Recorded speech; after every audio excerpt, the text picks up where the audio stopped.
ഒരു വ്യാപാരി വാച്ച് 1350 രൂപയ്ക്ക് വിറ്റപ്പോൾ 10% നഷ്ടം വന്നു. 20% ലാഭം കിട്ടാൻ വാച്ച് എത്ര രൂപയ്ക്ക് വിൽക്കണം?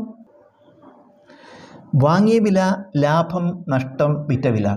ഒരു വ്യാപാരി വാച്ച് 1350 രൂപയ്ക്ക് വിറ്റപ്പോൾ വിറ്റ വില 1350. 1350 രൂപയാണ് വിറ്റ വില. 10% നഷ്ടം, നഷ്ടത്തിൻ്റെ അവിടെ 10%. 20% ലാഭം കിട്ടാൻ, ലാഭത്തിൻ്റെ അവിടെ 20% കിട്ടാൻ വാച്ച് എത്ര രൂപയ്ക്ക് വിൽക്കണം? ഇവിടുത്തെ വിറ്റ വില കാണണം. അപ്പോൾ വാങ്ങിയ വില എപ്പോഴും ഒരുപോലെ ആയിരിക്കും. കാരണം വിൽക്കുന്നതാണ് മാറ്റി നഷ്ടത്തിനും ലാഭത്തിനുമാണ് പറയുന്നത്. അപ്പോൾ വിറ്റ വിലയാണ് മാറുള്ളൂ, വാങ്ങിയ വില സ്ഥിരമായിരിക്കും. അത് നമുക്ക് അറിയില്ല. അപ്പോൾ ആദ്യം ഈ വരി വെച്ചിട്ട് അതിന് വാങ്ങിയ വില കാണുക. അതാണ് സൂത്രവാക്യം. എന്താണ്? വിറ്റ വില സമം വാങ്ങിയ വില ഇൻറ്റു ഇവിടെ നഷ്ടമാണ്.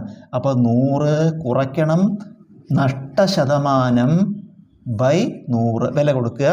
വിറ്റ വില നമുക്കറിയാം. ഈ വരിയിൽ വിറ്റ വില 1350. 1350 സമം വാങ്ങിയ വില അറിയില്ല, അത് എക്സ് എടുക്കുക, ഇൻറ്റു 100 നഷ്ടശതമാനം കുറയ്ക്കുക. 100 10 കുറച്ചാൽ 90/100 നിന്ന് എക്സ് കാണാൻ ഇൻറ്റു 90/100 ഇങ്ങോട്ട് എടുക്കുക. അപ്പോൾ എക്സ് സമം ഇവിടെ എന്താണുള്ളത്? 1350 ഇൻറ്റു 90/100 എടുക്കുമ്പോൾ ഇൻറ്റു 100/90 റെസിപ്രോക്കൽ ഇട്ടു. നമുക്ക് ഒരു 0 വെട്ടിപ്പോയി. 9 135 15 9 135 15 ഇൻറ്റു 100 1500. നമുക്ക് എന്ത് കിട്ടി? വാങ്ങിയ വില കിട്ടി. ഇതിലത്തെ വാങ്ങിയ വില എത്രയാണ്? 1500 എന്ന് കിട്ടി. അപ്പോൾ ഇവിടെയും ഈ വരിയിലും 1500 വാങ്ങിയ വില തുല്യമായിരിക്കും. ഇനി ഈ വരിയിൽ വീണ്ടും ഈ സൂത്രവാക്യം ഉപയോഗിക്കുക. വിറ്റ വില കാണണം. വിറ്റ വില കാണട്ടെ. ഇപ്പോൾ വിറ്റ വില സമം എന്താണ്? വാങ്ങിയ വില. എത്ര എഴുതുക?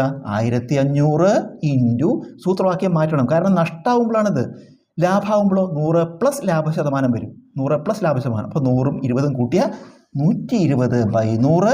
നമുക്ക് ഈ 100ഉം 2 0 വെട്ടിപ്പോയി. 15 ഇൻറ്റു 12 180. ഈ ഒരു 0. 15 ഇൻറ്റു 12 180 ഒരു 0. ഉത്തരം 1800 രൂപ.